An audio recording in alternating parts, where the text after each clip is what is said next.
শরীরে এতই মাংস জমে গেছে যে ঠিকমতো হাঁটতেও পারছে না গরুটি। দানবাকৃতির এই গরুটির নাম ভাইজান। 6.5 ফুট লম্বা এবং 13 ফুট উচ্চতার এই ষাঁড়ের ওজন 1300 কেজি। এর মাংস হইতে কোনো জায়গায় কিন্তু ঘাটতি নাই, বুঝছেন। এর এই যে গর্দানটাগুলো দেখেন, স্বাভাবিক ফ্রিজিয়ান জাতের এই গর্দানগুলো কিন্তু এইভাবে হয় না।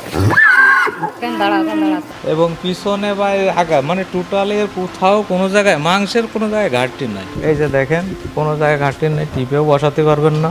যশোর সদর উপজেলার সীতারামপুর গ্রামের কাজল হোসেনের খামারে থাকা 37টি গরুর মধ্যে সবচেয়ে বড় গরু এই ভাইজান।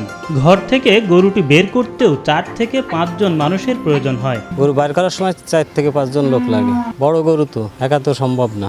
10 লাখ টাকার বেশি দাম ওঠা এই গরুটিকে খাওয়ানো হয় গমের ভুসি, ভুট্টার গুঁড়া, চাল, সয়াবিনের খোল সহ নানা